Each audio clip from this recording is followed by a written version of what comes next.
Okay, let's begin the meeting.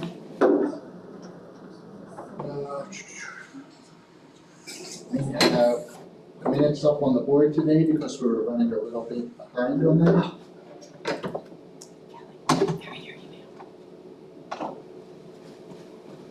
The minutes, you mean? Yes. I got them, I'm sorry, I'm sorry. They're very Here's the brief. minutes. They're very brief. So one thing I saw, Amy was here as well. Oh, yes, she sure was.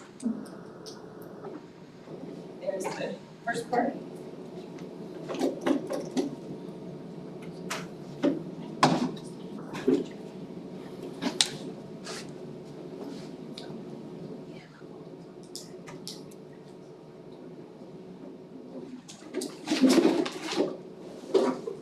When you're ready, let me know and I'll scroll down some more.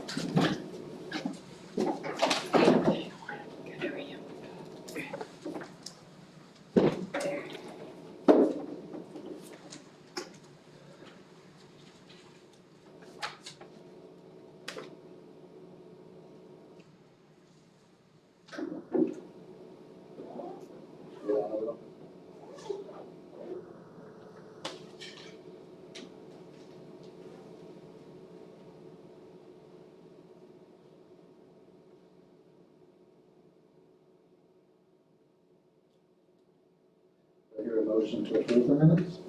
So moved. Second, Second. any discussion? All in favor? Aye. So moved. Nobody from the public? For the time being, we'll pass over the board members' report. Actually do have something to report. Over the last few weeks, I did give the presentation and update to the board about what we've been doing here since July, and we received a very positive reaction on it. I was actually really surprised on how well we were received. Great. It's a good start.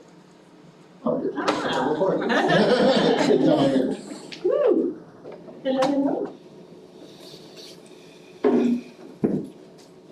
How are you today? No, you can't said board member report and then you walked in. Oh, Yes, right. I was like, there she is. It was perfect timing. Good. Yeah. I'm really sorry I'm late. I was in with the superintendent. I wasn't, abdicating my duties. Tell them the really good news first. What's that? That you need Yeah, well, that was part of my report. Thank you.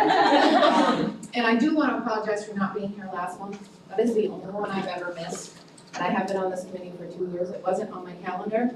And I take responsibility for that. I had seen our chair the night before and he's like, I'll see you tomorrow. I'm like, okay. And then when I looked at my calendar, it wasn't there. I figured you were wrong, but I was wrong. So I'm really sorry. That is not my MO for anyone that's new. I don't have much to report beyond, I will continue to be your liaison until June. The board decided to switch liaisons to committees in June instead of doing it in November. So I will be staying with finance until June. And the other thing I wanted to update you on, it's actually something I was just talking to the superintendent about.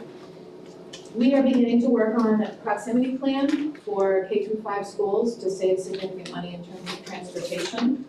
And we're in the process of hiring a consultant to come in and help us figure out how to go about doing that. And there will be a large public education piece to that, making sure that families understand that our K-5 institutions are equal. So there is no longer a reason for you to choose a school that's further away from your home. And there's also gonna be some grandfathering issues that the board's gonna have to look at and make decisions around. Meaning, if I have a child who's in 4th grade and that school is no longer an option to me after we do this proximity plan, will my kindergartner be allowed to go to that school, or am I gonna have a 4th grader in one school and a kindergartner in another school? Does that make sense? No decisions have been made. I just wanna throw that out to you. But in addition to that, superintendent and staff are working on some immediate options and immediate ways to save money on transportation by tightening up some choices that will be implemented next school year. I just got a very brief description of that, but I'm encouraged as to where we're going on that. And the final thing I want to talk to you about is our legislative platform. So we have about $1 million ask, is that about right? Do you know? What related to which one? The health, comprehensive health education. Yes. So we have $1 million ask related to comprehensive health education. And it is being sponsored by Passidomo and Fitzenhagen. I'm sorry, Senator Passidomo and Representative Fitzenhagen have agreed to sponsor that bill, which is a great step because you can't have it considered at the state level unless you have a sponsor in the House and the Senate. Senator Passidomo is all about mental health, and there is a significant mental health component to this education.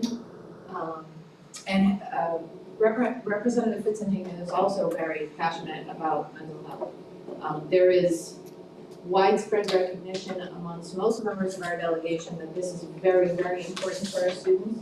And we're hoping that our program would spread throughout the state.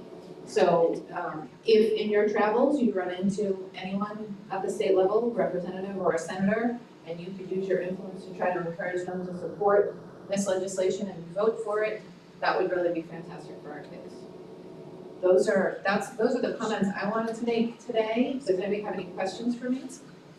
Please. I know that RSM had done a risk assessment. Yes. When was that ever presented? I'm trying to find it in the board packages. All I saw recently was the schedule of the audits to be performed.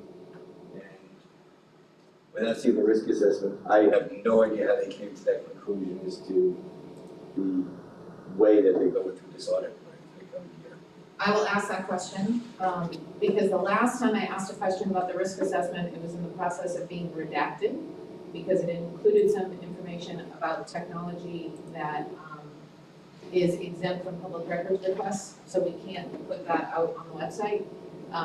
So I will ask the question in terms of where are we in the redacting process and when can we make that public? So, and also, I was reading through some of the scoping. It sounded like, okay, we're gonna compare you against other districts, and we give you best practices from other districts. It didn't really sound like it's a true audit, it sounds like it's more a study yet again, the second coming of an efficiency study, which is not what I think that Tallahassee is looking for us to do.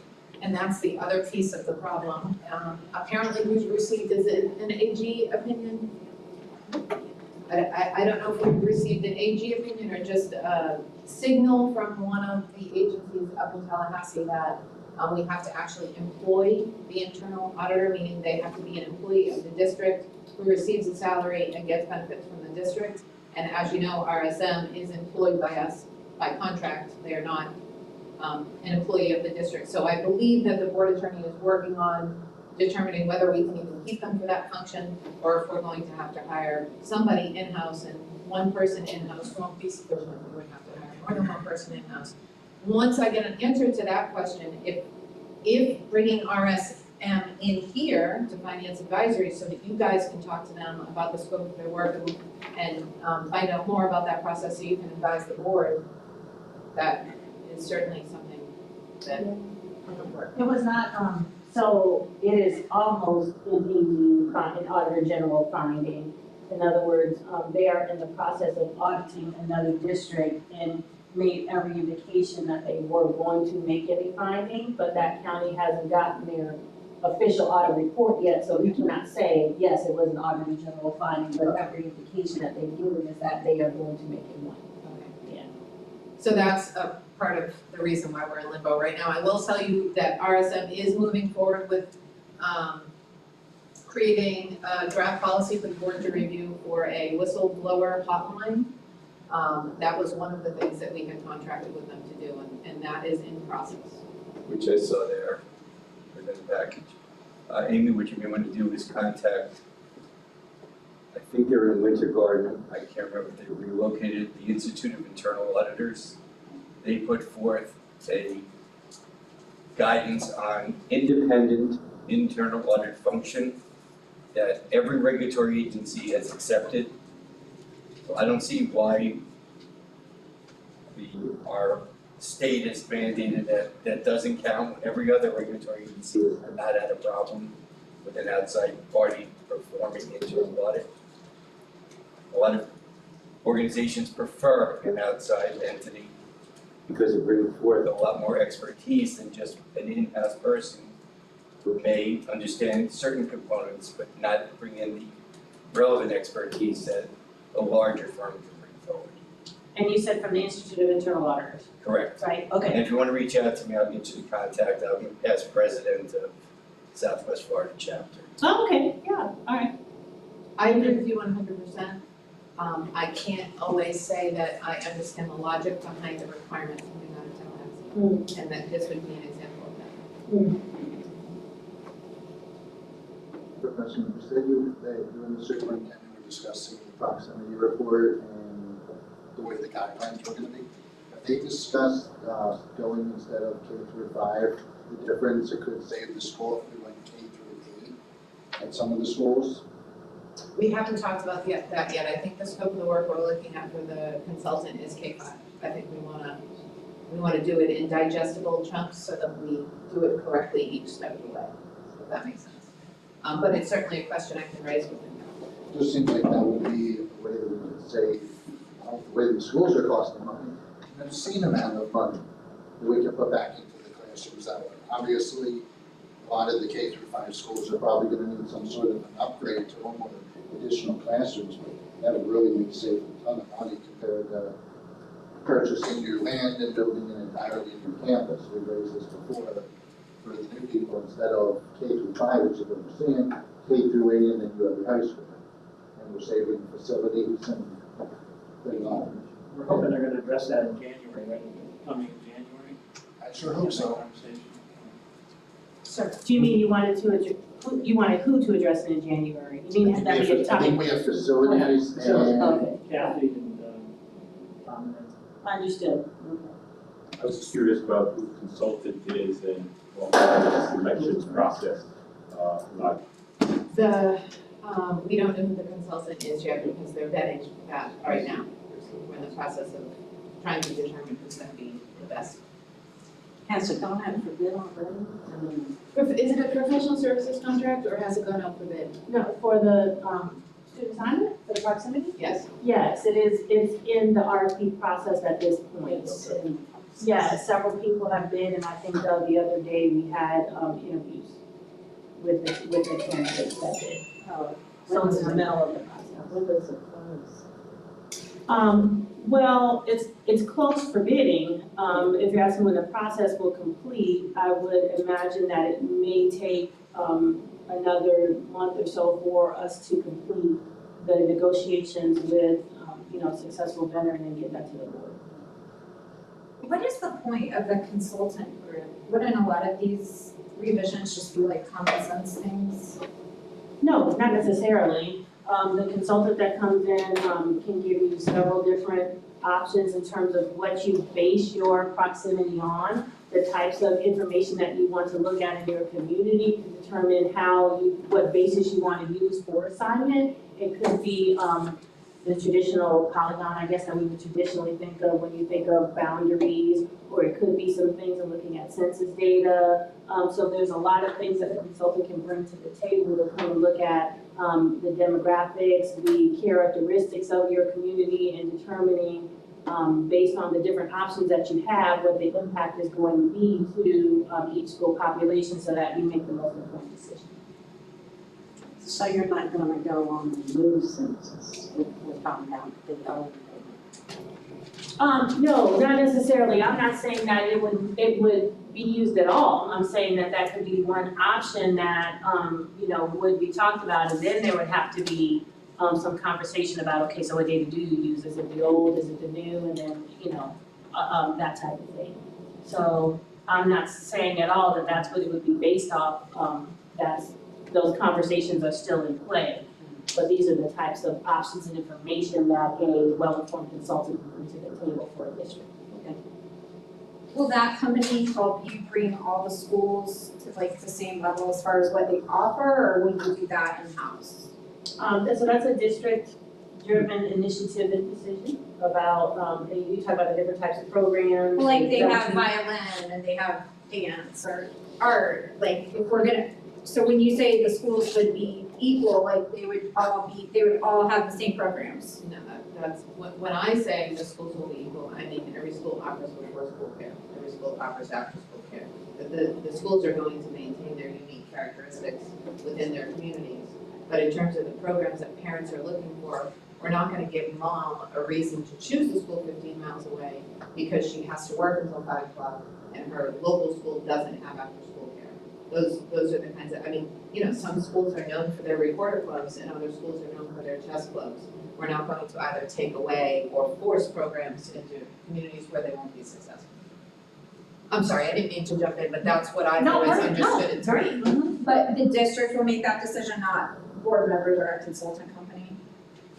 Well, the superintendent and the board ultimately make the decision about the programs that are offered at schools and, you know, and principals, of course, you know, weighing into all that as well. So I don't think it is the intent for the consulting company to make those programmatic decisions. That's not what they would be here for. At this point, I don't believe that is the intent. And it wouldn't be that the family has only one choice. They're gonna have multiple choices Mm-hmm. within some kind of area, so if you want chess, and the closest school doesn't have chess, maybe the next closest school would, so there's still a freedom.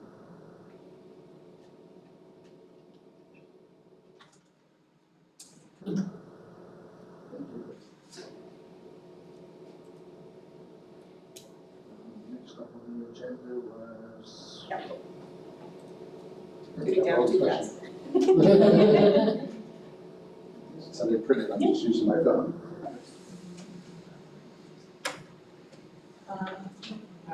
Were you asking a book? No, you just. Okay, so, when we got together last, we said that this, we're gonna have a discussion on capital funding and kind of talk through, so we put together some information. Wanted to go through it with you all and then, open it up for discussion and questions. So I know that there have been, various, committee members that have been here for some time, but I know that we do have some new committee members, so I just wanted to make sure that we went through, a lot of the information related to our different sources of capital funding, where they come from and what the history of those has been. So the largest source of funding within our capital budget are property tax revenues. Those property tax revenues are based on the tax roll itself. The tax rate was once, and for a long time had been $2, or that is $2 for every $1,000 of taxable value. 2 mills, sometimes you'll hear it being referred to as. So at one point, the tax rate was 2 mills, but since then has been reduced over time, and it's now $1.50 or 1.5 mills, and has been there since 2012. We had, of course, you all remember back in 2007, 2008, when we had that significant recession, we did have a large reduction in the tax roll. But since then, the tax roll has increased 53% since 2014. So all of the ground that we lost, in that period of time during the recession, we pretty much gained all of that ground back.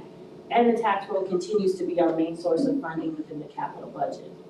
So this is just a graphical representation of what our tax roll has looked like since 2007. So you see the huge decrease there as it started in 2009 and then going on through to 2013, and then that increase into, back up all the way through to today's time, 2020.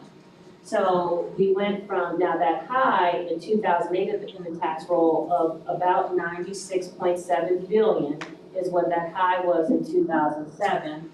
When I take you over now to 2020, we're just about back at that level. Our tax roll for this year was 90.8 billion. So just kind of that comparison between where we were in 2007 and where we now lie as far as our tax roll value in 2020. And that line on top, it just represents the rate itself from $2 where it was for quite some time. At one point, it dipped down to $1.25, and it has stayed steady at $1.50 since 2012. And then conversely then, how that tax roll has converted itself into revenue for us since 2007. You see the graph here.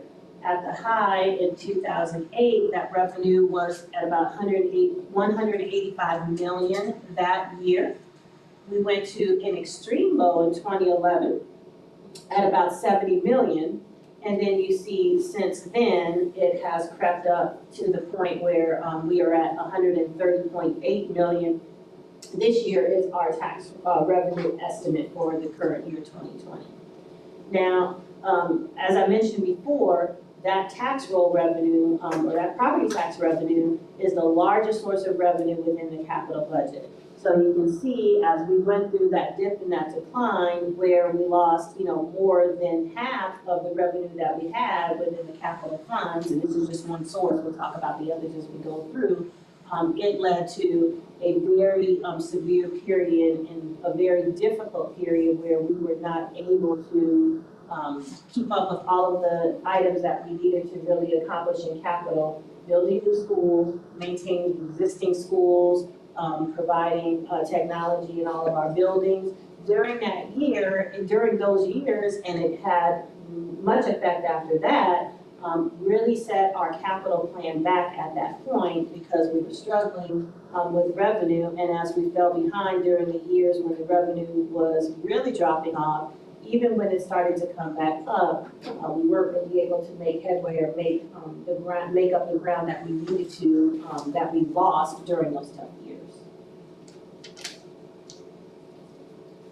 So then, let's go to another source of revenue. So as I said, the tax roll is our major source of revenue.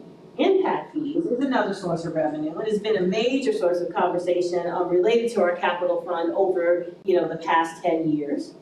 Right now, we conduct, we being the school district in combination with the county, conduct an impact fee study every 5 years. And out of that impact fee study comes, they look at all of the growth patterns of the district and the county. They look at our birth and, our generation rates. They look at the growth within the county, projected student population, the current sources of revenue you have coming into your capital funds, and the current buildings that you have and the age of those to come up with an impact fee rate based on all of your growth patterns of this is what the impact of growth is every time a new house is built. And then of course we would charge that impact fee rate and the school district would get that money. The idea of which we would use that money to build new schools across the district as we needed them to mitigate the impact of growth across the county. So, go back. Sorry. So, so there's been some history around the impact fees, and for those of us who have lived here for a while, you probably know the whole story and the history behind that and how they've kind of gone up and down throughout the years. Back in 2013, the impact fee collection rate reduced to 20%. So basically, we were collecting 20% of the revenue that we could have from the impact fee because the Board of County Commissioners, who is the taxing authority basically for impact fees, they are the ones that we are able to decide if there is an impact fee levied, and if so, what that impact fee will be. Determine that in order to try to spur the economy, they were going to reduce the impact fee rate at that time. So it was reduced to 20%. So remember, we were already losing big time with our tax roll revenue. Then we began losing big time within our impact fees as well. So in 2015, 2 years later, that collection rate was increased to 45%. And at that point in time, they determined there was going to be a schedule in which they would increase that impact fee by 2.5%, in subsequent years. So in 2019, our collection rate is now 47.5%. So we're still collecting less than half of the impact fees that we could be collecting based on the rate that is approved within the study. The school impact fee on a single family home is, according to the study, is $5,484. So we're collecting 47.5% of that. And the next impact fee study is scheduled to commence in 2022. So it's kind of hard to see the colors here, we may have to like kind of turn the lights down a little bit for you to see this, but what we did was, thank you, it was kind of stack the, right on time. Kind of stack those revenue sources on top of each other so you can see kind of what the comparison is. So the orange on the bottom is the revenue that we received from the tax roll, and we just that was the same graph that we looked at a couple of slides ago. And now the yellow stacked on top of that is what impact fees are. So impact fees in 2007, you see, was a much more substantial portion of the revenue that we were pulling in than what it has been in years after that, including this year 2020. So we're projecting that we're gonna collect about $16 million in impact fees in the 2020 year, and that's our estimate for this year. Last year we collected about 15, but that's a huge difference from what we were doing in 2007, which was to the tune of about 40. So just a comparison between those revenue sources. Do you have a slide that shows this from like, say, 2000 to 2020? I don't have it here, but we certainly could produce one. Yeah, I would like to see those numbers Mhm. prior to 07. Yeah, sure. Now, the impact fee, we started collecting the impact fee, if I remember correctly, it was in 2004, I believe. So before that, there was not an impact fee. So they wouldn't come into play until 2004. So are you talking about numbers specifically just the impact fee, or are you talking about all the capital sources? I would like to see all the capital sources, but yeah, the impact fee too. Yeah. I have a question. Yes, ma'am. I understand impact because that's one really big development, but it would be really great to have an understanding of how the population changed. So we're looking at 2019, and even though we have a little bit more impact fee, there's less tax. And is that what they call the rollback rate? They have a rollback rate where. Well, the rollback rate is a little bit different. So when you say how the population changed, do you mean our student population, or are you talking about the county's population? Well, generally we look at the county, but it would probably be the school population, would be more pertinent. Okay, so the rollback rate is a little bit different in that the rollback rate is specifically refers to the money that we receive in the general fund, not capital, right? Okay. So capital is a different story. There is not such a thing as rollback rate there. But in the general fund, the rollback rate refers to the state funding formula and how they calculate how much money that our district will receive. So generally, what the rollback rate says is that as our tax roll goes up, our tax rate that we charge against that in the general fund is gonna come down. So we don't necessarily get all of the, we don't get to enjoy all of the benefits of the tax roll growth in the general fund because they're bringing our tax rate down to mitigate that tax roll going up. So we don't generate as much money, related to that in the general fund. So when people refer to the rollback rate, that really is what they're referring to. So that's under the legislature. Yes, yes, because that rate, the rate that we can charge for everything, for our millage across the board is set by the state legislature. For our millages that we're levying for in the general fund or that go to the general fund, it's specifically set out in statute exactly for the required local effort. It tells you exactly what you have to do, no more, no less. And if you don't do that, then you will not be able to avail yourself of any additional state funding. So you've got to do that, and then they set maximums for everything else. So, so say for example, in capital, 1.5 or that $1.50 is what the maximum that we can levy for our property tax in capital, maximum. And you can do anywhere from 0 to 1.5 with that. And Amy, how does that differ from a municipality or a county in terms of how they set their tax rates? So in the county, they set their tax rates. I don't, I'm not aware of any limitation that the county has in terms of what they can set their tax rate at. The Board of County Commission has, basically authority to set their tax roll, wherever they choose to in order to generate the needed amount of funding for, for the county.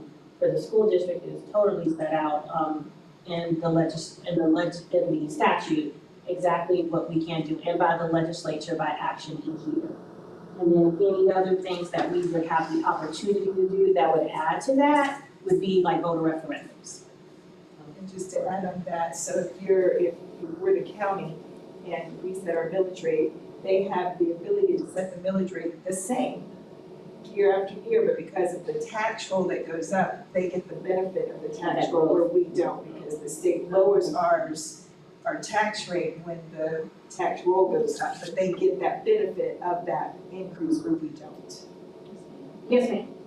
I'm really happy to see that student assignments being looked at and evaluated for cost saving options, because I think that is a huge expense this district has. But one question that I would say, like prior to 2007, even looking back, maybe into the 90s, it would be interesting to see how these numbers have fluctuated as we sort of like lost control of student assignments some ways, because the way I understand, people in this room probably know a lot more about it, but the way most counties plan for new schools is when they give out so many new housing permits or they're developing a community, the school system kind of works with the county to say, hey, we're gonna build, 10,000 homes, we're gonna need a school. And they kind of partner together to make sure the needs of that community is being met with like middle school, high school, or elementary school. So it seems to me if we went to more a proximity-based system, we might get a better partnership with the county on where we need schools, where the growth is, right?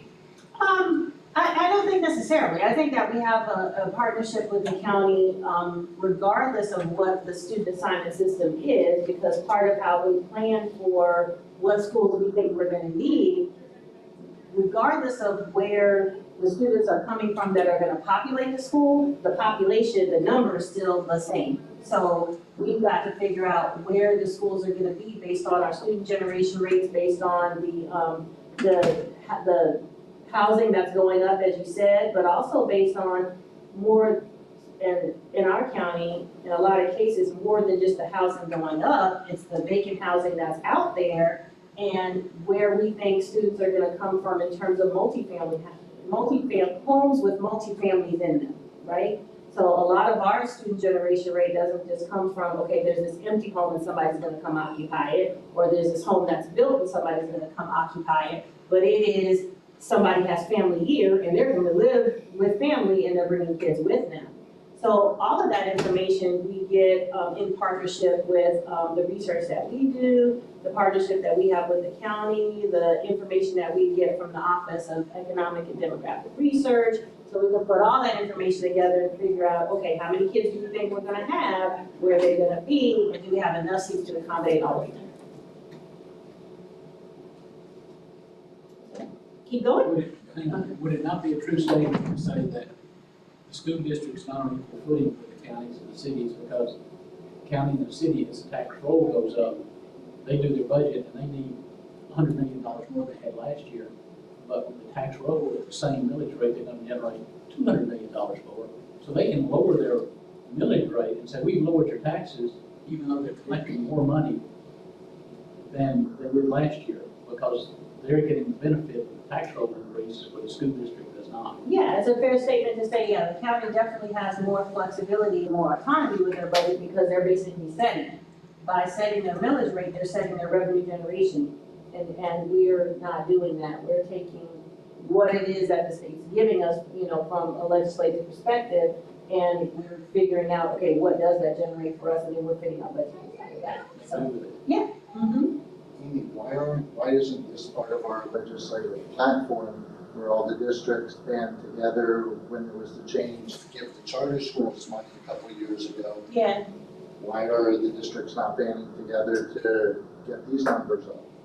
It is. But it's something FSBA talks about every year when we're in townhousing. It's part You of would think that would be FSBA. the number one thing that they would, the number one thing on the list. But also, before we walk in the door, we are told, don't even bring up the RLE, we're not talking about it with them. So it's not something that they're willing to discuss with us at this point, given the leadership in Tallahassee right now. But if you look at our legislative platform, it is on there, the Lee County School District legislative platform, it is addressing the RLE is on there. Sorry. Yeah, well, no, absolutely right. It's a very political topic, right? Because it is about, do some of them, I think, believe, do they want to be perceived as being the group that raise taxes on people? And so it is a very political topic. Yes, sir? One thing we keep talking about is impact fees, new construction, resales, et cetera, of single-family homes, multifamily, whatever we want to call them. No one here am I seeing impact relating to rentals. Mm-hmm. We have a significant increase in rental properties here, Right. where children are coming into the district. There is no additional compensation coming to the district for it. In the past, everything was factored in, and I'm sure a lot of these old studies were based on, this is where Florida's where people come to die. No, okay. God's way. I'm sorry, Florida's always been known as God's way. That's how we've always been perceived, and that's why education never really got Yeah. the amount of money that they really needed to get. Mm-hmm. And I don't think that the studies have really kept up with what the true change in demographics that are occurring within the state of Florida. Mm-hmm.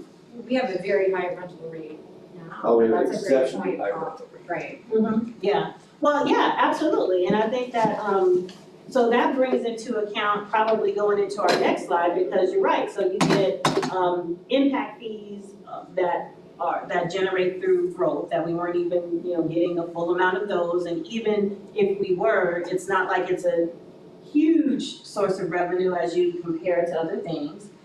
We've got our property taxes, which were the, for a long time, the sole main source of funding, within capital.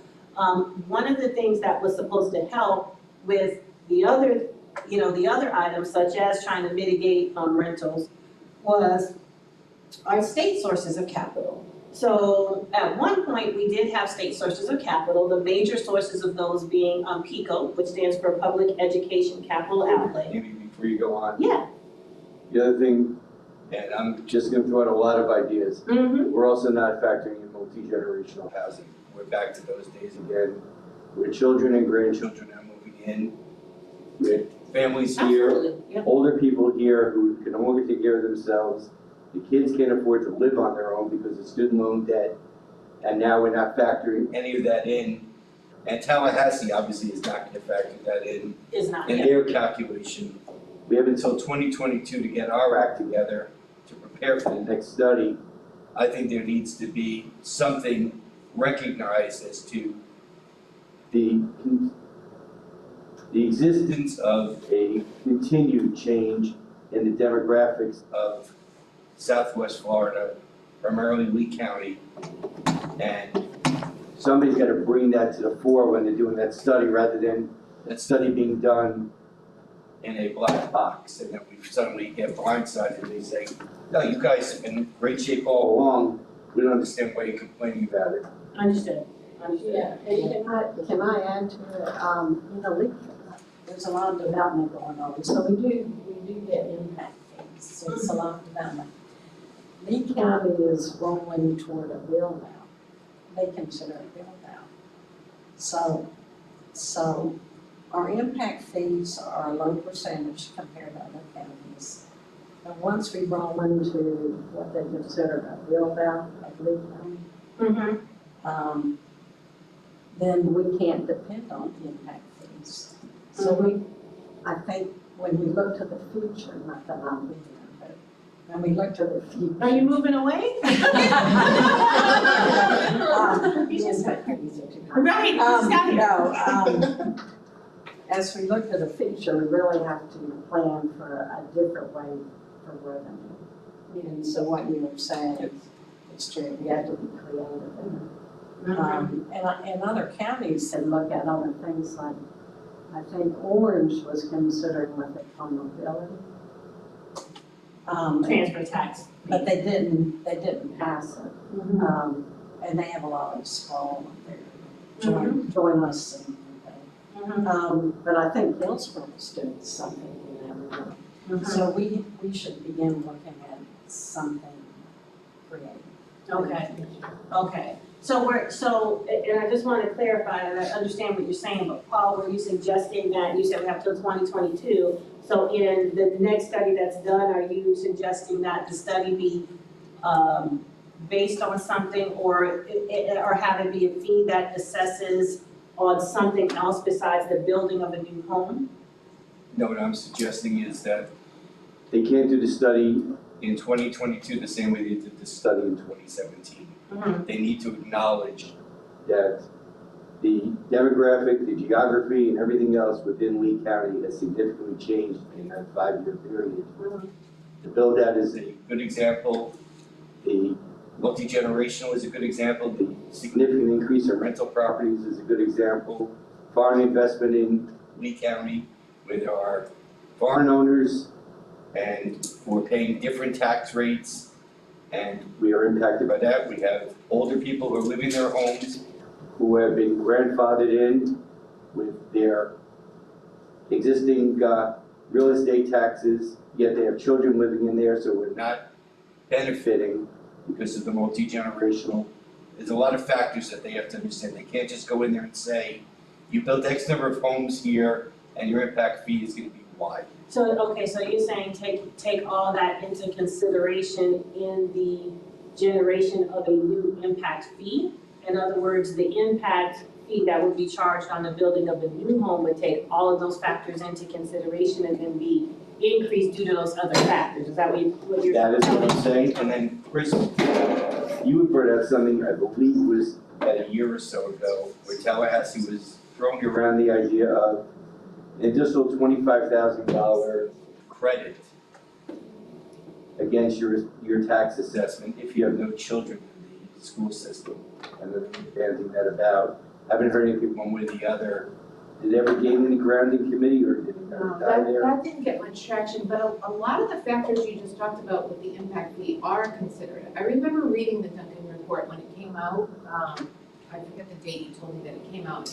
A lot of those factors are considered, and Duncan recommended the collection of a $5,400 impact fee, whatever that number was. It was the county commission that decided to go to 45% and increase to 2.5%. So a lot of what you're talking about is in there. That Duncan report, from my reading of it, is very objective. They really look at everything that needs to be looked at in terms of determining what the impact fee should be, but then the county commission puts their percentage on that. Am I making sense? You're making sense, but what I'm not, you have to realize, I'm representing the school district now in this capacity. When I lived in New Jersey, I was on planning and zoning, and we thought everybody involved in education was incompetent. Why did they need extra money? There's so much tax revenue coming in, all they're doing is wasting it. So I came from the other side. What needs to happen is the county commissioners need to be better educated. And it may just be the approach that we've been taking. If we have a report in hand that's objective and contains all the salient facts, and if the county commissioners don't want to listen, they could be voted out of office. Then we need to get that into the attention of the taxpayers so that they can understand why we had to increase their sales tax by 0.5%. And why we have to go through all these other iterations because their county commissioners don't get it.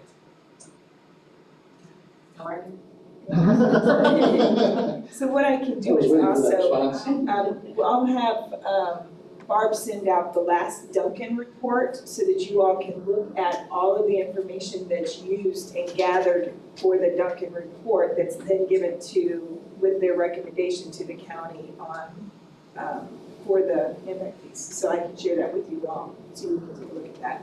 It's riveting reading. Compelling. And last question for you, when we talk about impact fees, does that apply to commercial properties as well, or is it only residential? It's residential. So commercial impact fees do not benefit the district in one way, shape, or form, only the county. Yes, residential, and including, I just put the amount for the single family home in there, but there's also like multi-family and mobile home unit, But I just put the number in here for the single family. How would that be changed so that it included commercial? Could we get that changed? Does state law admit it? Well, it's the county ordinance that drives exactly how it could be. State law just says you can levy an impact fee in your county. And then the ordinance would drive that, so I don't know that there's anything that prohibits it, but I'm not sure of that, so we would have to go and see that. I'm not sure. Darrell, with your, Could we get impact on some of the commercial Well, isn't the argument that commercial doesn't have an impact on requiring new schools because it doesn't create children? Yeah. It has an impact on roads, on traffic, and things of that nature.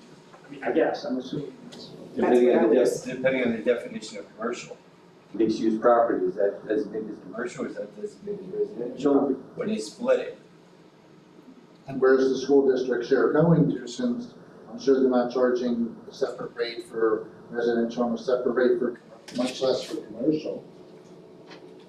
Yeah. Why isn't the school district entitled to some of that money since it is impacting building? And it is impacting the area. I believe there's a separate rate charged for them. I think there's a rate for a residential, depending on single-family, multifamily, or mobile home. And then a commercial would have a different rate, and I think on that home, there might be also impact fees from the county for roads and sidewalks and all that kind of stuff. And then commercial, they probably have their fees that are charged to them. So I think there are different rates depending on what the property is, whether it be school district. The other ones are not charged the school district impact fee. So a commercial building would not be charged the school district impact fee, but they may be charged other impact fees. So they wouldn't be charged ours, but because that isn't how it's set up. we still just talking about mixed-use property though. Which they're building a lot of them downtown from ours right now. Yeah. And I don't know how that is. Percentage. Yeah, this county, so in the actual ordinance, the one they just updated, there is like each of the different impact fee rates and with roads and parks and EMS and all of that.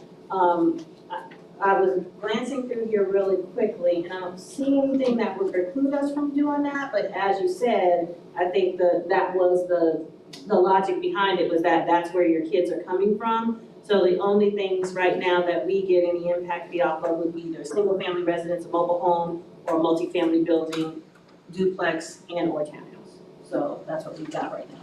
So with your permission, I would make a motion that we recommend to the school board that they evaluate impact fees that the school district is entitled to, that there be research done to determine all impact fees to which the district is entitled. Do we have a second? Could you say that one more time? Yes, please. I'm recommending that the school board request of administration to find out all impact fees to which the district is entitled. Because we may be missing out on impact fees to which we are entitled to revenue. Such as multi-use properties, where we may be losing out on it because the county is designated as commercial and because it's mixed use, there are students who live in those buildings and we're not receiving any of that benefit. Do we know that? I mean, We don't, then that's why I'm making the recommendation that we explore wouldn't it. the Duncan report have that in it where they looked at mixed use properties and come up with some percentage of those properties that would impact? They did it in 2017. It's 2019 going to 2020 very quickly. That report's 3 years old. And the mixed-use properties have started really building up rapidly within the past year or so, especially the downtown river district. And that is the master plan of the downtown district, is mixed-use property. Commercial, residential. Absolutely. And you're already seeing it if you walk down Main Street in downtown Fort Myers, you can see all the condominiums above and all the restaurants and storefronts below. And even the new structure over by Publix and Pictures. It's a mixed use. But when they get a zoning approval, don't they get approval for X amount of residential versus X amount of? It's becoming gamesmanship, whether it's attainable housing, they get certain densities. There's a whole lot of other factors that come into play in this. I just wanna make sure that the district is getting all monies to its due. I don't, and I'm not quite sure that we are. From what I'm hearing right now, and no disrespect to Amy or Kelly, the fact that they don't know if we've been getting those revenues from the impact fees, that send a message that we very well may not be.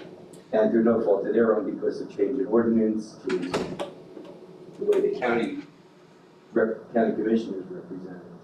So I would think that if someone came in and they wanted to build a new building that was commercial on the bottom, residential on the top would be taxed with the impact fees as a residential, and the bottom as commercial. However, if they're renovating it, which is what happened downtown, renovations I do not believe are charged the impact fees. So, I mean, we can look into that and make sure, and it might even speak to it in the Duncan report. Yeah, Okay. so you gave us a bunch of questions here to look into.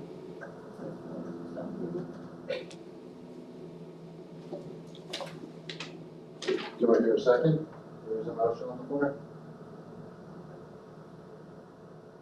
I'll second. Discussion. I'd be curious to see the Duncan report, just to kind of see what the looks like before.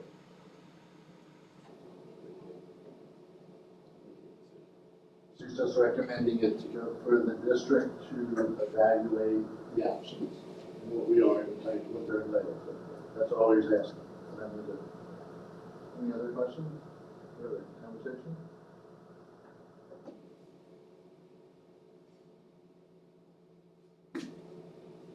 Put it to a vote. All in favor? Aye. Aye. Can you raise your hand so we can get count? I see three. 1, 2, 3. All against? Against twins? I wouldn't say that's not something I would do, but I think we ought to see the Duncan report. That's my point. See if it's already being done. Yeah. I think Can it we be, didn't revisit it with another motion. That's my, can it be amended? Can the motion be amended? Well, You can bring it back We at the can bring it next back. meeting. yeah. we're gonna get the Duncan report and they can make it again next time after we see it. Yeah. And then probably vote. That's happened. Yeah. I feel more comfortable with that moving forward, but if you know that before we ask you to do something, maybe something. Okay. Let's make sure we have that. Absolutely. Hopefully a week before the next meeting, just so we have time to go over it. Yes. Yes. Yeah, we can send that out to you pretty immediately, so no problem. Can I just add just a comment? Along the downtown areas being done under community development funds. You wonder why, but I don't always know why it's on the road, but, and therefore, they're given a period of time where their taxes, they don't have to pay the taxes like a residential. So that would be an area that you probably would look at. I know that big development that's going on near Publix down. Yes, it's a mixed use. Yeah, they're using those funds. So I think they've been given, 10 years where they. Yes, they have, they're calling it attainable, and that's where my concern is coming in, the reason I made the motion. The developers have learned that if you call it attainable housing or affordable housing, the county will give you increased density. And that's where my concern is coming in. So past what might have housed for 2 or 3 units can now house 4 or 5 or 6 units. Okay. Within that same lot. Footprint, basically. Yes. But not even footprint, within the same lot. They can rebuild on that same lot, but now you're getting a lot more families living within that. In the past, you might have had 1,000 square foot properties within there. Now you can do more 600 or 700 square foot. More students and greater density in certain areas. Okay. And as I said, and I don't have a problem waiting for the report, but I don't believe that's gonna be taken into account because that's some new thought processes that are gonna be happening in the county. And you're talking about rebuilds. Wow. Rebuilds, new construction, you name it, they're figuring out ways. The investors are buying up downtown Fort Myers in Right. rows right now, waiting for the new hotel to be completed and the remainder of the River District plan. If you go on the River District's website, you're gonna find some scary information about what's going on down there that the school district is gonna get blindsided by very quickly.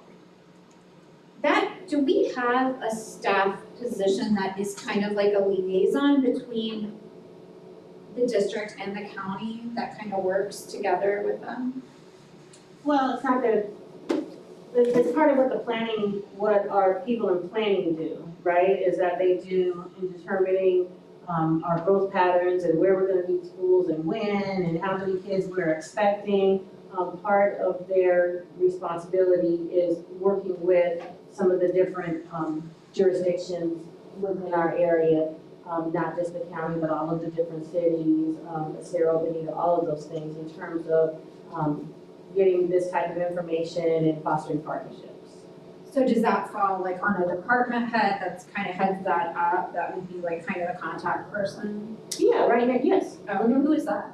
Right now, Ken Savage is our Chief Operations Officer, and then the Executive Director over Planning and Facilities is Kathy Emo. So they kind of work with the, so yeah, we kind of do have a liaison. Yes. Oh, okay, that's good. Yes. Although that, we're talking about some of the city. So that, And it would be all of the jurisdictions, Yeah. though. Yeah. Actually, maybe you'd be able to ask that question next month, because facilities management should be in next month, right? Yeah, if we have them all scheduled up, then yes, they So that would would be a definitely question done. you'd be able to ask next month to that individual. You said facilities management or transportation, what is the preference? You won't have time for both. Do we have a preference? So they said, they were going to do January, and they said originally, so facilities. I'm sorry. Well, January we have operations and planning. They originally wanted to do January. Right. Should we do transportation next month then? Yeah, I guess. I was wondering if we're talking about schools in proximity, I think it would benefit us to see how much we save with transportation costs. Well, If he's saying. I hesitate to bring transportation in to answer that question until we have that. I know that transportation, it's very, very difficult for us to figure out where the savings is, exactly what that savings is gonna be, and they're not even gonna brief the board until they have that information. Right. So I want you to have that in your, if you're looking for the bottom line savings from proximity, I'm not sure we'll have that by January. We might have to plan that for March, because we do have an opening at the moment in March. I think with facilities management, it just, you'd be a little more wise, because last time we had transportation and there was a different director, they've been in flux, it's been, what, a year and a half? Yes. For a year and a half, it's been in flux, we lost our director to the county, literally days after it reported to us an $8 million savings.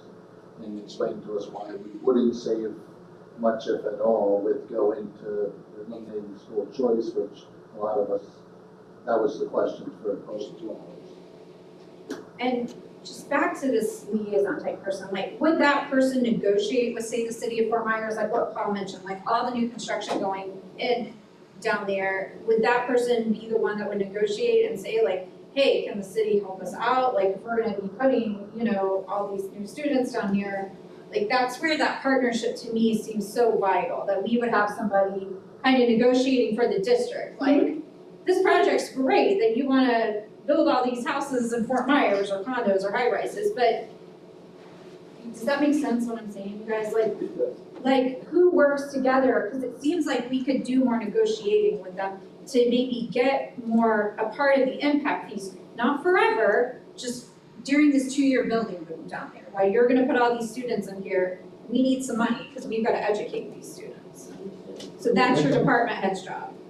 Well, part of that is on us too. So for example, we've entered into a memorandum of understanding with the Village of Estero, and part of that memorandum of understanding is to work together in the planning, building, and creation of schools. And so they are putting some skin in the game, and we are obviously putting skin in the game because we're building. And it's because of that MOU where we have committed to each other to work together that they are at the table in the planning process for schools. So it's not just staff liaisons, it's Right. also us But as we a have board members who are very passionate about that area. I think maybe, I'm wondering if we have that in downtown Fort Myers where all these buildings going on. I can't speak. And I don't know, I mean, maybe a partnership doesn't exist with downtown Fort Myers, I'm sure it takes the right, but I just think, like he said, with all the building going on down there, it does seem like we should be getting more money for the district. Can impact the county, declared city for. That's why I think Paul's motion made a lot of sense. No, That it's not. was my support, it does make sense. Are we getting what we should get? And the other concern I have, haven't we, City for impact fees because the county does impact fees. The city has nothing to do with it. yeah, but the city could help broker it now, If they chose. especially with the new condition of, and I don't know when it's supposed to happen, aren't we gonna be raising the Edison school? Aren't we supposed to be doing something with that elementary school since? The Edison School, Edison Park? It was one of these schools, I thought it was one of the. Franklin Park. That's very sad, don't tear down Edison Park. Okay. Like the oldest school here. It's Franklin. Okay, even Franklin Park, okay, we're talking about taking down a school, that's still students that are gonna have to be put into other schools. Once we get to Cypress Middle, that's more students that are gonna be Well, it's being rebuilt now. It's a rebuilding of the school, so don't start that rumor. On the We're not- Maybe, but on the same footprint with the same classroom. Correct.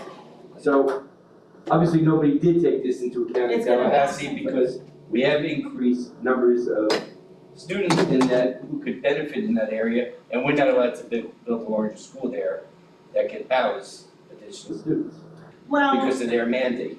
now we haven't done the design yet, so it could very well be that it becomes larger than what it is right now. The first thing that we have to do is get approval from the state to actually tear it down, which is what we're working on. So it's not to say that when it does go back up, it won't be potentially larger than what it is right now. Is it a historic building too?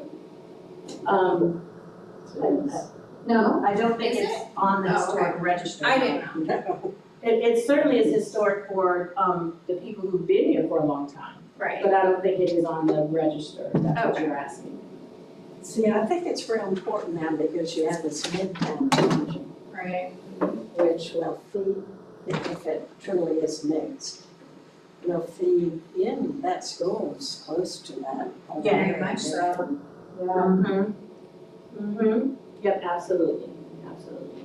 So maybe that's one of the things we can talk about, related to facilities. I mean, the design is still, in play. I don't think it's been decided, and we still are, first trying to get the approval to tear it down, which we don't have, so that's the first step. Yeah. Okay. Maybe we make a decision. So you're saying facilities management is what you would like for next? Facilities management for December, and since we have an opening in March at the moment, we tentatively move transportation into March 25th. Okay, so when you say facilities management, can you be specific as to what you're talking about? Because we have, under the facilities management area, we have maintenance, we have construction. So, Construction and planning. I would say construction, I feel like it's construction and planning. construction and planning. We know the ordeal that maintenance has been under, and that's under the operational budget and the construction. Everybody agree with that? Amy? Okay. Yeah, I'm fine with that. Well, they said when I met with them, they preferred January because they felt they weren't really far enough along to do it in December. I guess you could ask them. Facilities in there? Yeah. I'm talking about Kathy, Yes. I mean, that's what they said, I don't know if they changed. But we're getting them right before Christmas, so. Literally. No, maybe not. What day? It's only a few weeks away. Never mind. I know, right? Yeah, I didn't realize that. We're literally a couple weeks away from Is it the 16th? the 11th. Oh, that means on the 11th. Yeah, December 11th is the next meeting. Yeah, I mean, it's in the middle of the proximity study. They should be able to answer a lot of our questions. I would think they would be able to answer a lot of our questions or get back to us with the rest of the answers. Or maybe some of the discussion with your tenants might help them in with Daryl. Yeah. It could work both ways. If comes to worst, they'll send us, the information that they don't have on it, which is not the end of the world either. Does that is that okay? I'll talk to Kathy. And do we have a transportation director in place yet? We have a director, but I don't believe we have an executive director in place. So the executive director position, Mr. Cody filled at the time, has not been filled. But Mr. Lloyd is the director of transportation right now. Okay, so we have one, but we don't have one.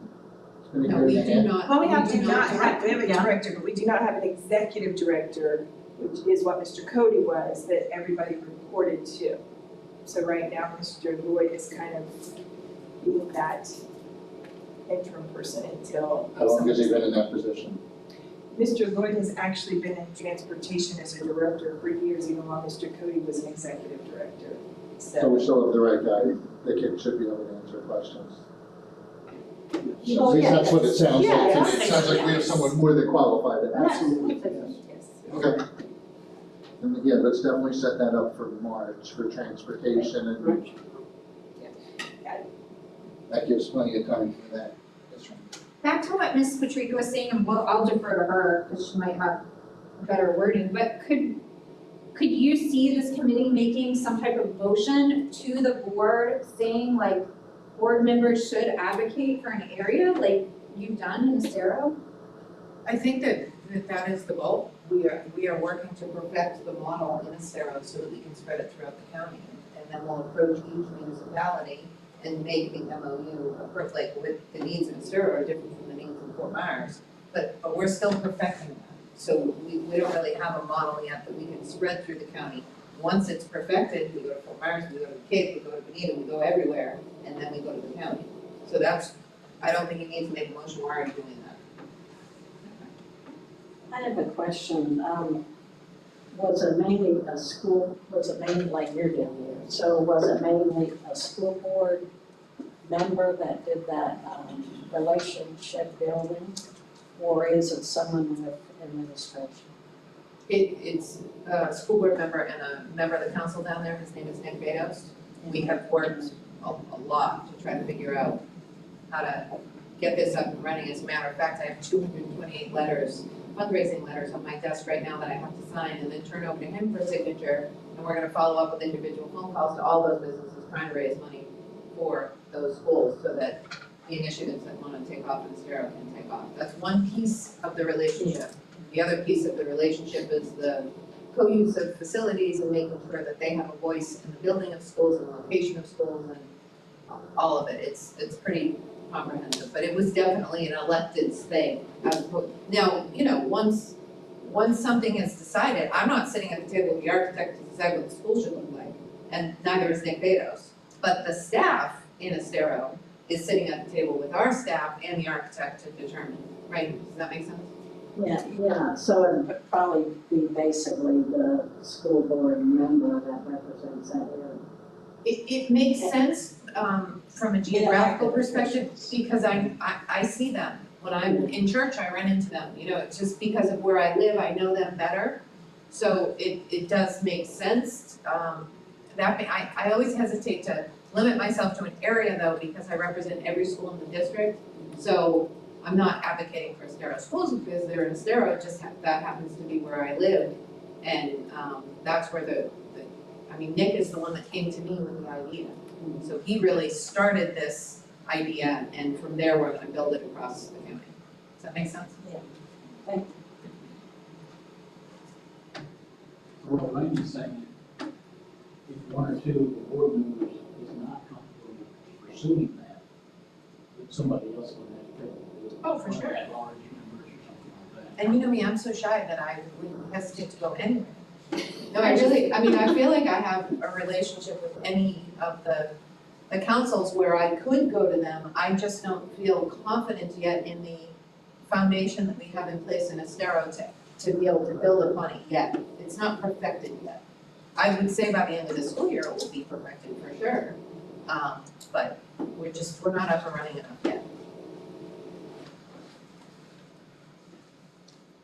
Should I go? 16? Okay.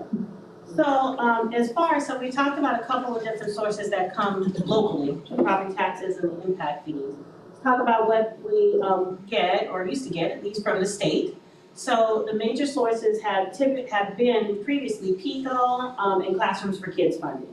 The PICO funds that we got from the state were earmarked for, specifically for either maintenance at schools or construction of new schools. And then the Classroom for Kids was earmarked again for new schools or new student stations that were needed, when we passed the, class size amendment requirements. As of this year, we do not have any funds, 0 funds, for PICO were allocated for traditional public schools. And the Classroom for Kids funding hasn't been allocated since 2008. So if you, this next. I just want to add one thing on that, the Classroom for Kids, you know, everybody, I keep hearing and I keep getting questions on the lottery and where do the lottery dollars go and things. So a large portion of when the state says they give money to public education, a lot of it is to colleges and universities, as we know, but the largest piece that comes to school districts really are going to pay the debt for the Classroom for Kids. We are not seeing it in the individual school districts, it's actually paying the debt for that Classrooms for Kids. So just want to put that out.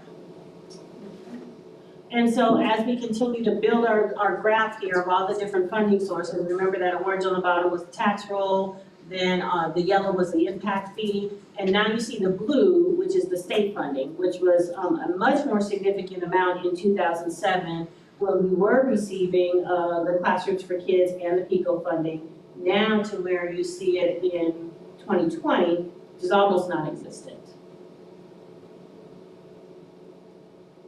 And so then that brings us to our last big source of funding, which is the new source of funding this year, which we are all super excited about because it was a very long time in the making in terms of, working with our board deciding to come to a point where they passed a resolution to put the sales tax on the ballot. All of the work that went into the referendum for the sales tax, all of the information and the opportunities we had to communicate with the public about it, up to the successful passing of that ballot initiative in November. So related to the sales tax, I wanted to take you to the book, the budget book right now.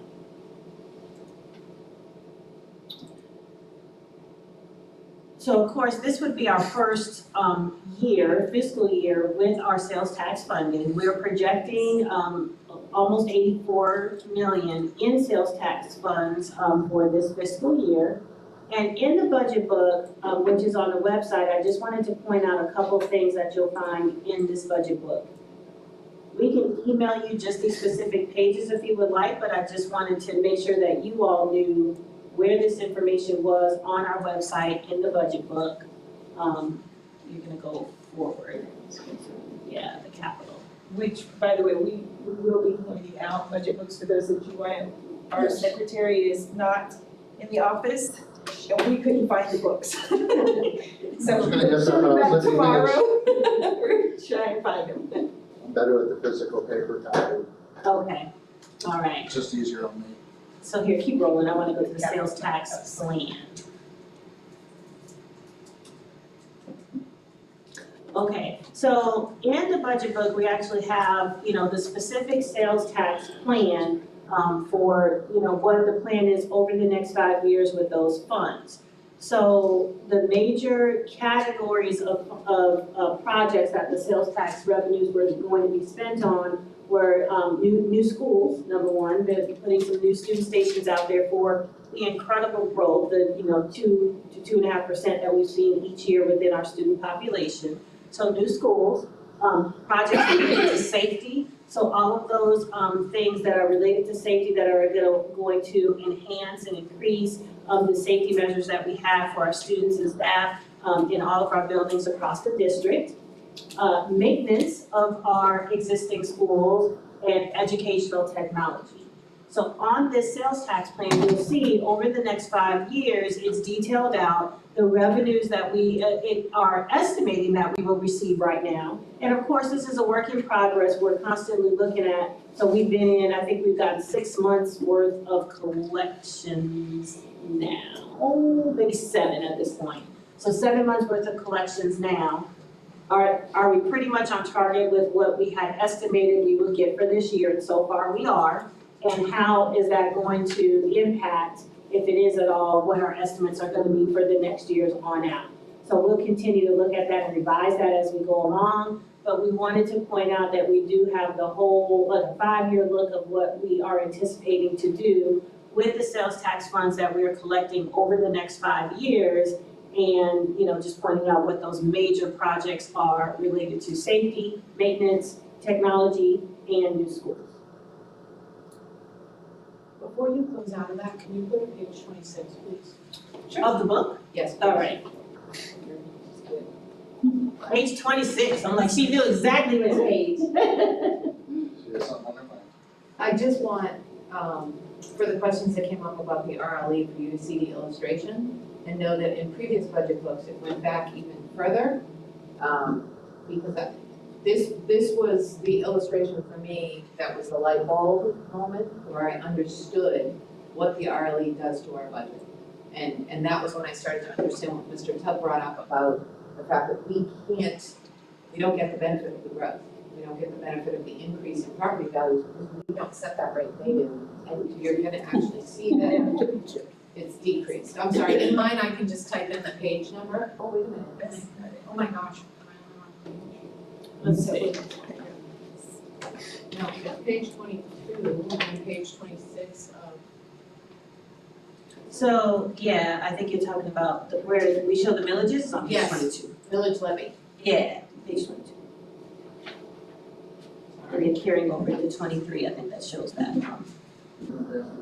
I think in a previous budget book, it was on page 68. The budget book that I used during the half-day sales tax, it was on page 68, and that went back like 10 Yeah. years. That's a really good illustration. Yeah. But this kind of shows you, just when you're home and you want to digest this stuff a little bit better, those are really good illustrations, I think, of where our funding comes from and the limitations associated therewith. Thank you for taking the time to do that. Yeah, I think we're also showing them another page, because I think maybe the one you wanted that you said went back a lot more years. I think in the final budget book is on page 120, so we're gonna go there and see if this looks familiar to you. This one? That's what I was. Is that the one? All right.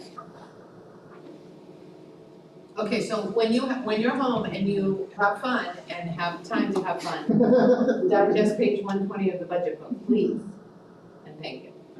Because I think, really referring to that column that's required local effort and that column that is the tax roll, you'll see that as that tax roll goes up, that tax rate, that required local effort rate goes down, and as the tax roll goes down, then you'll see it come up. So that, that play as our tax roll goes up, that tax rate keeps going down, losing out on the additional revenue that we could be receiving with that growth in the tax roll. For this year, it was about $22 million for us, right? If we had just kept the required local effort the same from last year to this one, utilizing that new tax roll, that would have generated an additional $22 million that we just don't have access to because they cut our required local effort rate. And what percent raise would that give to just teachers, for example, 22 million? What could we give to teachers? Because 1% just for teachers. Last year it was a 6% overall, I think it was 18. Yeah, so just for teachers, I think as a percent is about, About 3.5 to 4 million, like that every month. It's close to, little 5%. So when we talk at the state level about, 47.5 for new teachers, first of all, that ignores seasoned teachers who also deserve to be rewarded financially for what they do. But it also brings back to me the fact that we need flexibility with the RLE. Like, that's more important than a governor saying, we're gonna give you 47.5 for a new teacher. Give us the discretion to determine how our staff should be paid. And that comes with stopping the rollback of the RLA. Sorry, that's not even capital. No, that's all right, that's all right, hey, look, it's all in one family, it's all related. What would the cost be? Let's say a brand new teacher starts at 42 hypothetically, and you go to 47.5, that's what, 5,500 more for that teacher. Every teacher, from the beginning teacher all the way to the seasoned teacher, got a $5,500 raise right off the cuff. What would that cost the district? Has anyone figured that out? Because that's basically, if I'm correct, was what Chris is trying to say. No, right. Have we figured out what we would actually need to accomplish the goal that the governor has? Well, I think it's a great goal in one aspect.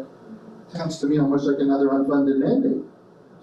Almost certainly it is, because nobody talked about yet where that money's supposed to come from. So at this rate it is, but I mean, just looking in simplistic terms, because right now our starting teacher salary is $40,500. We're looking at our, if we, right, 70, so even Per more, but teacher. even if you took that $5,000 and said, okay, we're gonna bump everybody up by $5,000, because I think it's true that if we're giving these large raises at kind of the bottom of your scale, you gotta do something to move everybody else too. You got about 5,000 teachers, they're about half of our workforce, so that in itself, just simplistically, is about 25 million.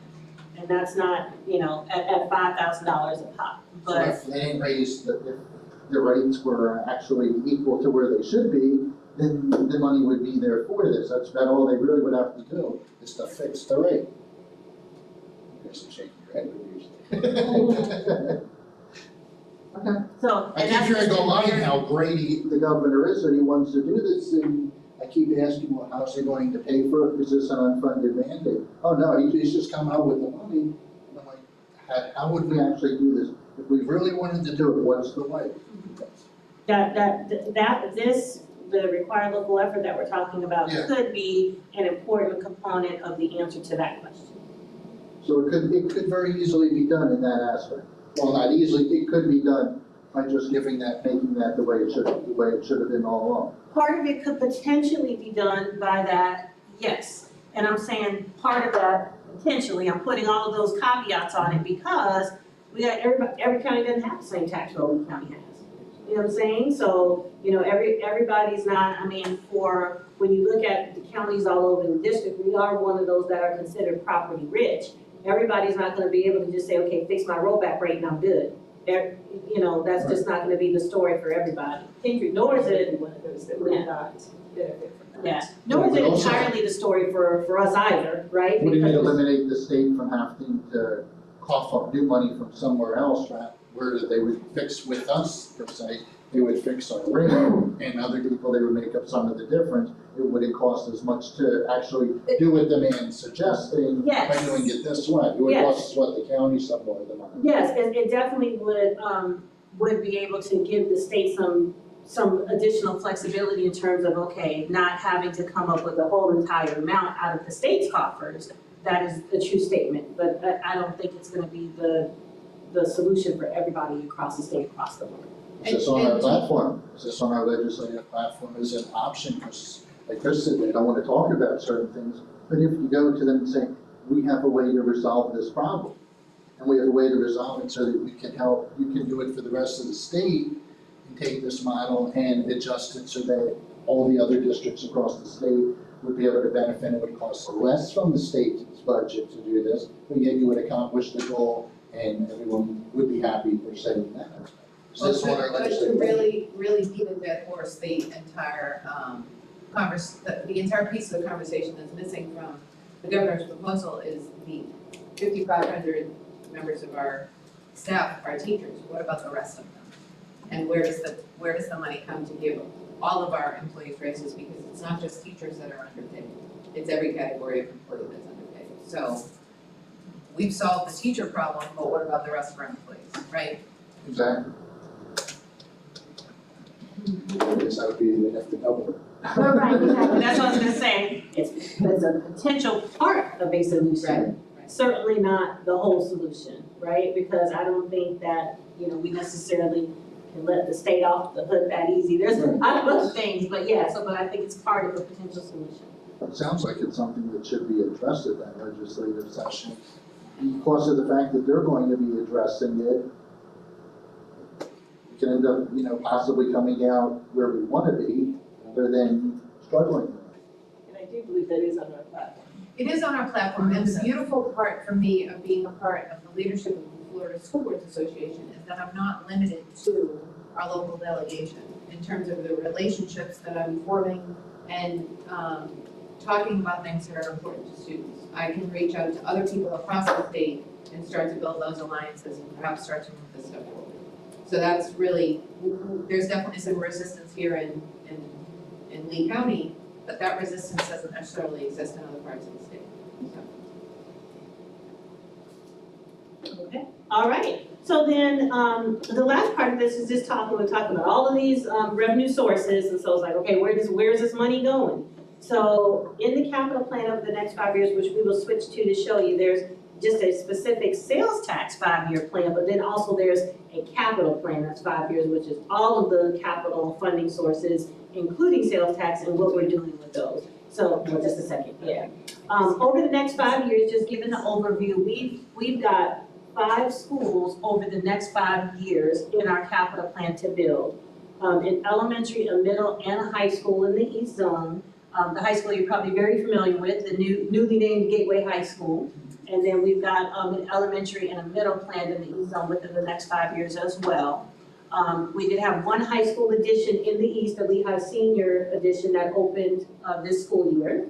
And then we also have an elementary and a middle school in the South Zone that is set to go up as well. And in addition, we've got 2 school remodels that were mentioned earlier, one with Franklin Park and the other with Cypress Middle, both of them in the current South Zones that are all set in the capital plan. Where's the innovation school?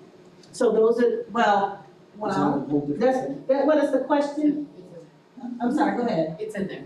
Yeah, I was just gonna say, that's the question to be answered, and I think we're still kind of having discussions on that. The original conversation had been around the innovation school being the elementary and middle school in the South Zone. But now some additional conversations are being had about whether it would be, the elementary school in the East Zone. So, it's still in conversation, but the thought process would be that it would be one of those 5 that you see listed up there. This is the school that's the partnership with FGCU. And then, as far as the sales tax projects, then we have maintenance at schools, technology, and increase in safety projects, as well as new schools, as we had discussed earlier. And then, in addition to all of those things, we've got debt service, or that is we're paying the mortgage on schools that we've already borrowed money for. Small capital projects across the district, equipment and buses across the district, as well as various maintenance and technology projects that are funded from other sources besides our sales tax as well. So if we're gonna take you back to the budget book, and in the budget book, we've got like I said, we have the sales tax capital plan in there, but then we also have just a full capital plan that lists all of our all of our sources of capital funding, and then all of the projects in which those sources of funding are budgeted into within the next 5 years. So at the top, you see all of our our revenue projections, and then a summary of all of our appropriations at the bottom. And then as you go into the next pages, that the appropriations are broken down in detail in terms of all of the different projects that we project will have going on within the next 5 years. Question, yes? Is the sales tax permitted to be used to pay debt service? Yes. It is. Yes, as long as it's debt service on an appropriate sales tax expenditure, so we can pay sales tax on the building, debt service on the building of a new school. As long as it was an appropriate capital expenditure, which is what sales tax is supposed to be used for, you can pay debt service. About existing debt. I think what she's talking about on that is called tax revenue bonds. If we want to build a school today, but it's going to take another year to get the money in on the revenue, we can borrow the money and pledge sales tax revenue representation. to pay that note back, so it's kind of apples to that one-on-one. Which if you all remember, that's where we were going. And then legislation kind of changed this up and now we had to do a COPS, so. Well, just because it's a debt service, Yeah. it's one of the sort of uses of the revenue, so I wasn't sure. Yeah, and That's we, all debt service or just, so you're saying specifically? it's specifically for the projects that were approved in the sales tax. And the COPS is set up to be paid within the 10 years of the sales tax that was approved. So we paid off within that 10-year period. Amy, looking at that security, how is that, I know I'm just gonna have it would jump up significantly, but how is it suddenly declining and holding steady thereafter? Hold on, I'm trying to find the line that you are on. 9144, that's it. It's the rotation of replacing the cameras and things like that at the schools. So once we get all of the security in place, then it's a rotation cycle to replace and update throughout the district. So the rotation cycle lists how many they can do and what they're gonna do throughout. Right, I would understand that, but are we factoring in the cameras then into the construction cost of the new schools that are going in then? Yes, Yes, that Okay, would so be that's how it's within the gonna new go school instead cost. then. yes. Yes, and then I would also take, if you flip one page up here, at the bottom of this page where the sales tax projects are, then you see also more safety projects. And you see a lot more funding built in there within the next several years for the new safety initiatives that are going on as well. So I just wanted to point out that it was in kind of in two separate places, not just some of the old projects that we had going on, some of the old rotations, but the new safety initiatives under the sales tax as well.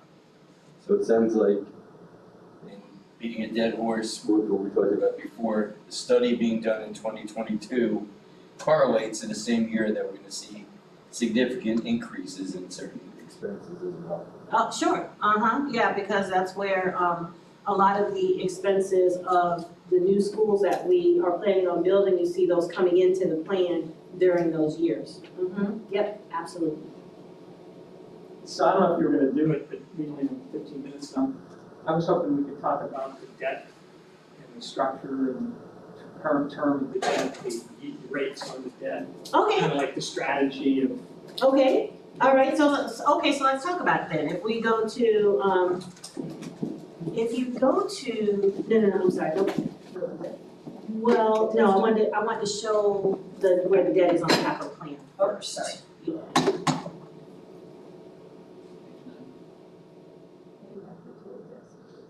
No, keep going down to where like the new debt service section in the capital plan. Okay, so here you have the debt service section of the capital plan, and then we have some additional information about debt service as well. So What page is that? What page is that in the budget? the It's page page is 90. Okay, so here we have all of our current debt service issues and the payments associated with them each year for the next 5 years listed here. We are also taking on current debt for some of the new schools that we're getting ready to build. We're going to borrow for them, I think, as you all have discussed before, and then pay them off with the sales tax proceeds. The new borrowings that we're getting ready to do, in which we will be doing that, we will be, those, the length of the debt for those will be all inside of the length of the sales tax proceeds of the referendum. So they'll be no longer than whatever time we have remaining in the sales tax referendum that we have. 10 The years. one that we just took was 9 years, because we had one that was, 1 year almost that was already in the bag. And then as we continue to borrow going forward, they'll be no longer than the time frame we have left in the sales tax initiative. What's the rate on the debt that we'll be issuing roughly, you think it's gonna be? Well, it just kind of depends on what market conditions are at the time. The one that we just did, I believe it was an all-in rate of 3.18, I believe. But I can go back and make sure that I'm quoting that number right, but I think that was our last all-in rate. Okay, But it, of course, it largely depends on market conditions and what they are when we go out. right. So I was looking, many universities have issued 100-year debt. Penn just issued $300 million at 3.61. Over 100 years? 100 years. And Wow. they're rated AA1, we're rated, I think, AA3. No, we're double A. AA3, or 1. They're AA1. I think we're a little bit notch below. Yeah, so for our COPS rating is a double A too. So, Okay, yeah, so that's right. almost the same. and the COPS rating is usually one notch down from your primary rating. Right. Yeah, so. So I was wondering if you thought about or looked at refinancing longer and defeasing some of the existing. Can we do that with COPS? Is that possible? So the refunding of COPS, due to some action that was taken by the legislature, I believe it was 2 years ago. It was either last year or the year before that. Okay, so effective last year, made the refunding of COPS, that made it that we're not available to us to be able to refund or refinance, basically a COPS issue, we call it refunding. You can't defease it like you would a muni bond? So we can no longer refund COPS. However, our issues are not, we've never done an issue that long. The issues that we've done have typically been between 20 and 25 years. You'll see on the debt service schedule here some of those things, this one that we were just looking at. You see some of them dropping off to zero, right, by the time that, the 5 years is over with. So, our debt service schedule as far as a period of time is relatively short, as compared to maybe some other agencies. And then if you roll up to, now let's go to the debt service section of the book, because there's another debt service section, and again, it just kind of shows, right there, that graph. Different look at this in terms of the outstanding debt, and I'm gonna flip to the page of my book because I'm having a hard time seeing the actual numbers here up there. But in 2036, now this was just assuming no additional, right? So this isn't taking into account what we know will be coming in with the new schools that we're getting ready to build with the sales tax. But we're looking, this is 2019. We're looking at, in 2036 is that last bar at the very bottom, which shows very little debt at that point left. Yeah, well, the concern, I don't know, I mean, just from the big picture, the concern would seem to be like, you're getting forced to shorter, right, shorter and shorter. So the duration of the entire portfolio is gonna become pretty short. Right. And then you're gonna be into 10 years, and it's gonna be awesome if we don't ever need any more debt, Right, but that's probably not the case. probably not, You know? yeah. Yeah. Yeah, so I'm thinking maybe might wanna consider looking at, and if you can't replace what you have, you can't, I don't know, you know. We're going long, yeah, so But do we had some an really long active. stuff Mhm. to get an average duration that would be something that would mitigate the risk. Okay, so that is something we can discuss with our financial advisors, with Ford and Associates, right? For a long time, we had a very active refunding or refinancing strategy.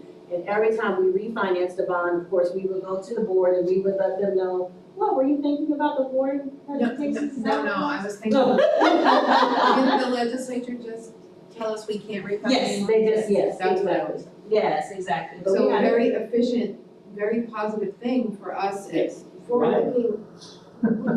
Why? I really can't tell you the logic behind Rates it. are like rock bottom. And I really can't tell you the logic behind that, but we had a very active refunding strategy for quite some time, going to the board and reporting back on the savings that we had over that period of time when the rates were really coming down.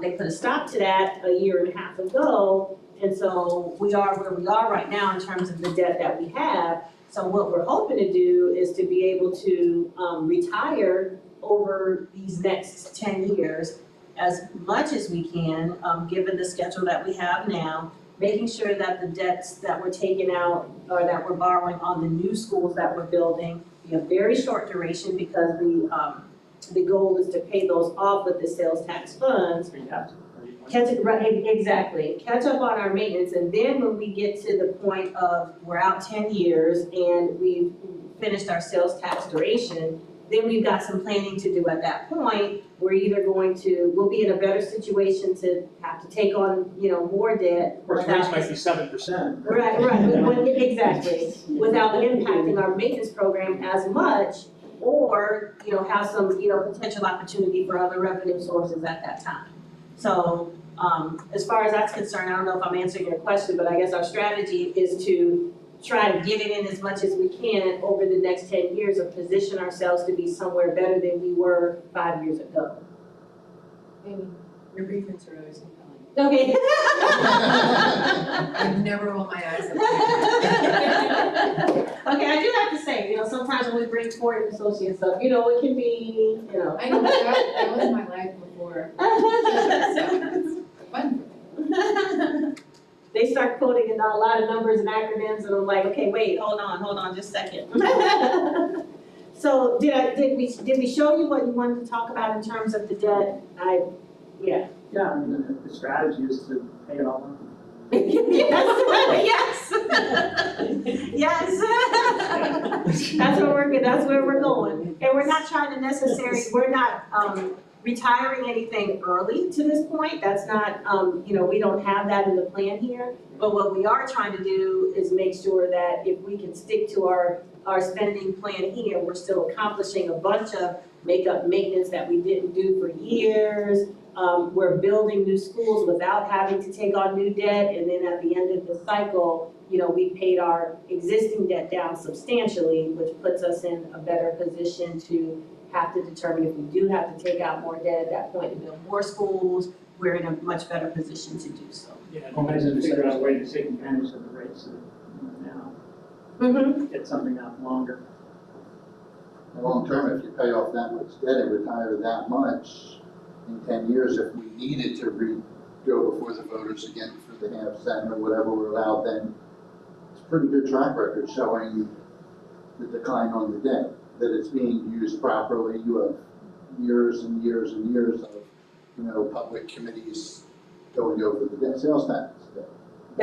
Right, and that's the goal. That is the real goal, to be able to, we've got the whole, I'm sure you guys have looked at it before, the sales tax website and everything, yes? Okay, so we've got that information out there, we've got our independent sales surtax oversight committee, we've got our finance advisory committee, we're trying to report out as much as we can to the community on exactly how those funds are being utilized, and we're hoping that along the way, we can, be able to show people exactly how we're using it, exactly how it's benefiting the community, how it's benefiting our students, how it's benefiting our finances, show the responsibility here with the funds, so that at the end of that 10 years, we're not starting that conversation. That conversation has been had many, many times, and so there are, no other questions to ask. It's just a well-understood fact. This is what happened, and hopefully we're all very happy with what's happened over that period of time. Thank you. Does anybody have any questions? Thank you very much for the presentation today. Does anybody have anything for the good of the order? I did have one thing, but he left. I was just going to say congratulations to Alex. I don't know if you all know, he was just named principal of Harms Marsh Middle School. So I was just going to say that, but he had to leave, so. Put in the note, in the minutes. Yeah, there you go. Okay, well, the next meeting is December 11th at 4 p.m. Anybody has something else to say? Do I have a motion again? Second? All in favor?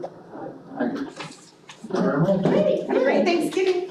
Yeah. I hope we answered all of your questions today, or gave you all the information you were looking for. No, thank you very much. All right.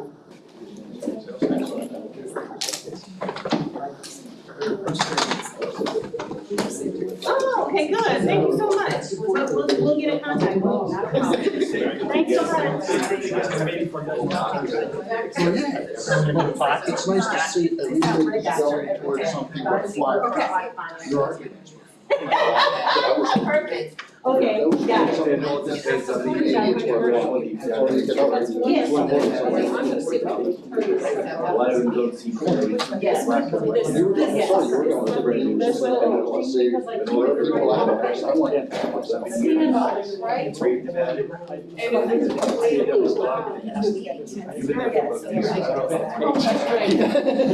Probably. No, I saw it, sorry, pages on Facebook, we're directly. And today, when I said this, It really is all about, Basically, the statute